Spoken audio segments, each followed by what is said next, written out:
Hello everyone, this is Dare here. Hope you're well. Today's video is for you. The aim of a trader is to be successful. Just like a builder who wants to build a house will need to lay the foundation first.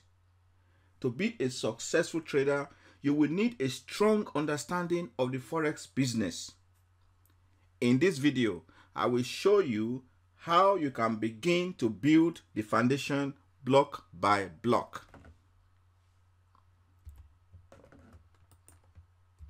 You remember this video? Mastering the Fibonacci Retracement? It was published February this year.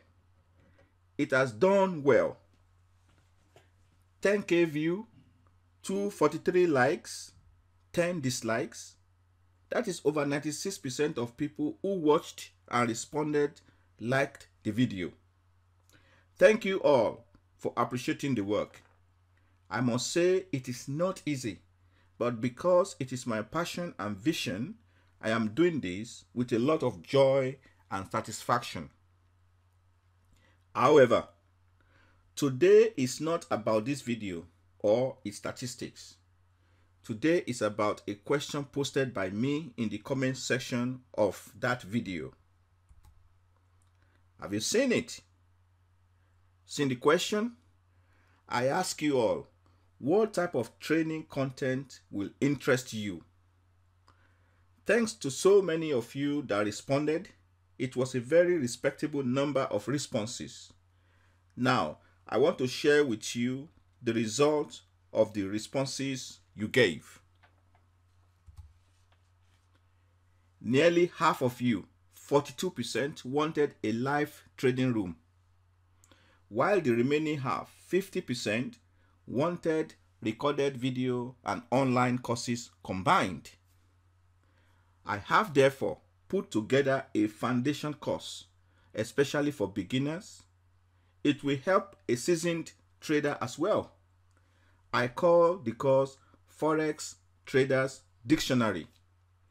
It is the definition and deep explanation of Forex terminologies backed up with live chart demonstrations wherever possible. Here is a list of the terms currently included in this course.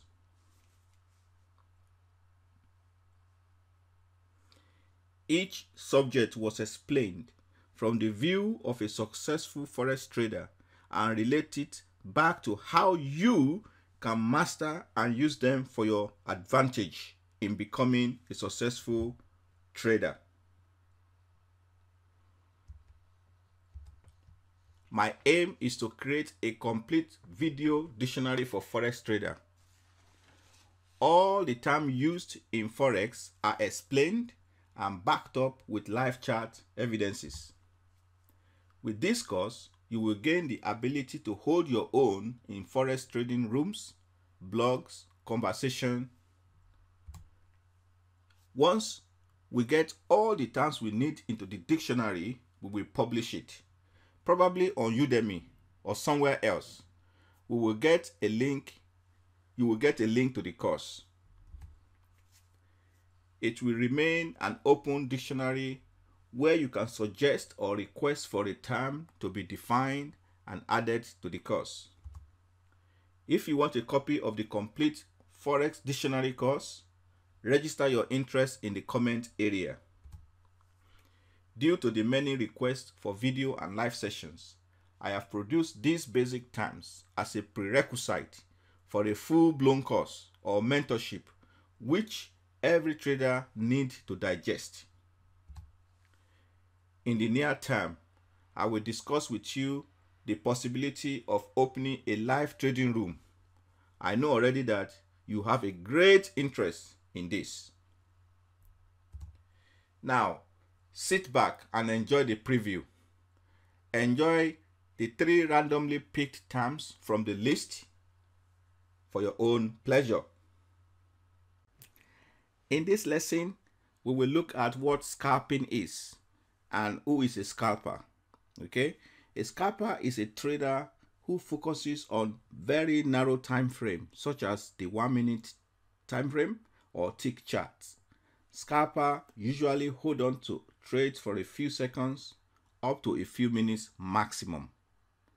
The main objective of scalping is to make small but frequent trades. So a scalper will use a 1 minute time frame. It will look to go in and out of the trading quickly to make small but repeatable pips. So a scalper could enter the market scores and tens of times in a day. So, but their aim is to make few pips and in and out as soon as possible. So what are the advantages of scalping? Okay, we look at few advantages.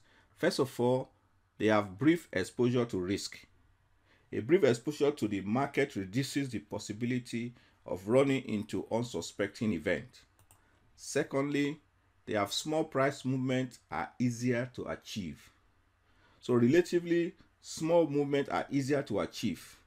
This implies that a larger supply and demand imbalance is required to ensure bigger price changes. Smaller moves occur far more frequently. You know, the main logic behind scalping is that smaller moves occur far more frequently than larger ones. And lastly, a scalper could do its business during quiet market period. So even when the markets are comparatively very quiet, a good forex scalper can utilize many small moves. Okay, all said and done, this might sound quite tempting, but it is important to look at the disadvantages as well. So we look at a couple of disadvantages. First one, you need a large deposit because you are targeting very small pips for each of the trade. If you have a small account, it will be meaningless. Secondly, dealers' advantage over newbie scalpers. Bankers and other big dealers have an advantage over amateur scalper as they possess more information about the market. Also, difficult to maintain a good risk-reward ratio. You know, it can be difficult to scalp and maintain a good risk-reward. For example, with a ratio of 2 to 1, that means your reward is 2, your risk is 1. If your take profit is only 10 pips, you require a 5 pip stop loss. So it makes it too close not to get stopped out in the majority of cases. And lastly, scalping is time consuming and may lead to stress. So these are the advantages and disadvantages of scalping, and it's now up to you to decide if scalping is going to be one of the strategy you might like to use. So in this lesson, we have looked at scalping, what it is. We've compared the advantages and disadvantages of scalping. I hope you get this message, you understand this lesson, and I'll see you in the next. In this lesson, we will discuss what position trading is, and we also look at some risk and limitations using this trading method. Position traders, often known as buy and hold traders, take long-term position, usually based on a long-term chart or macroeconomic factors. These traders usually operate in every market, including stocks, ETFs, Forex, or even futures. Position traders aren't concerned with minor price fluctuations or pullbacks. Instead, they want to capture the bulk of the trend, which can last for months or years. Position trader is the opposite of a day trader, where traders make trades each day and spend hours trading. So an example here is a position trader who uses a long-term chart. This could be weekly, daily, weekly, or monthly time frame. Decided to go long in January 2006 on this euro dollar and exit the market in August 2008. That's 2.5 years. bought at 1.2050, exit at 1.5200. Within those 2.5 years, in one single position, he has netted 3,150 pips. Okay, so all might sound very, very good, but there are limitations and there are risks to this strategy. Okay, so what are the risks and limitations? Number one, minor fluctuation can turn into a full trend. So the main risk of position trading is that minor fluctuations, which are commonly ignored, can turn into a full trend reversal and result in a significant loss or drawdown if the trader fails to monitor the position or put safeguards in place to protect their capital, such as stop loss or trailing stop. While this is a danger, it also works in the trader's favor, as the position will also accumulate profits while they are not looking. The second risk is that locking up your capital for extended period of time. Unlike day trading where positions are converted back into cash on a regular basis, position traders are locking up their capital for extended period of time. Make sure the capital won't be needed for at least a year or more. And also, the effect of compounding are also negligible. The effect of compounding are very negligible with position trading, since profits are not locked in very often and the account balance doesn't actually increase until the position is closed at a profit. So you have seen the advantages and you have seen the risk and limitation of position trading. So you'll have to decide if this type of trading methodology or trading method is good for you. In some other part of this course, we will discuss a scalping or day trading method, and you can see the difference between them. So in this lesson, we have looked at position trading.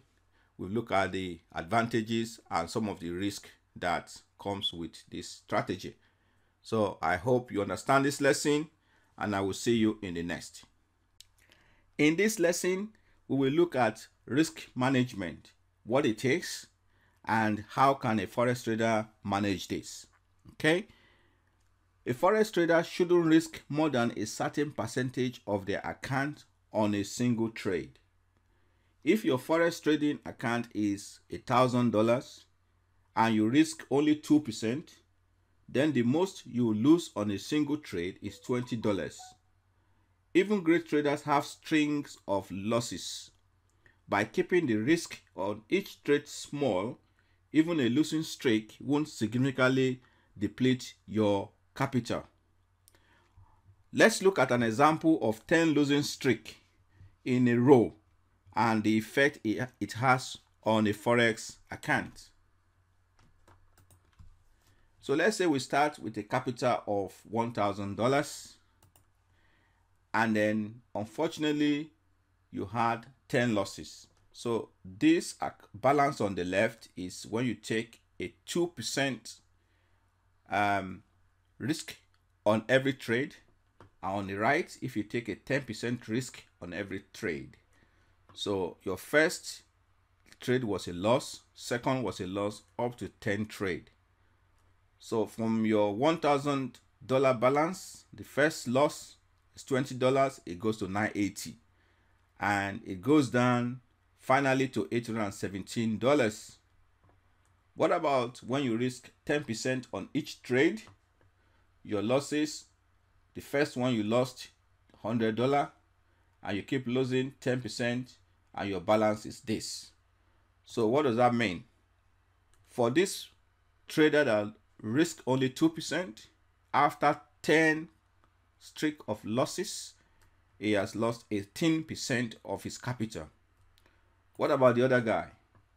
The same guy, the same 1,000 balance, just because the percentage of risk is higher, he has ended up losing 65% of his capital. So in this lesson, we have looked at what risk management is, and we have discussed how good it is to maintain a very low risk level. So you don't risk more than a certain low percentage on each trade. I hope you understand this lesson, and I will speak to you in the next. Now, after you've watched those 3 topics, please comment with your opinions. Remember, this is something I created to be a benefit to you, and let me know if we are moving in the right direction. Also, in the comments area, I will post this question there. What do you think about this approach? Add improvement suggestion, if any. So if you have any improvement suggestion, how we can do it in a better way, or if this approach is fine or it's okay by you, make your comments, make your suggestion. All suggestions are welcome. So guys, thank you for watching. If you have not subscribed to this channel, please do subscribe. There's lots that is in the pipeline for us here. And guys, and everyone, please try and share this video to as many forums as possible. You share it on Facebook, Twitter, Snapchat, anywhere you can share it, so that everyone and most people will be aware. Thank you once again for watching, and I will speak to you in the next lesson. It's Dari.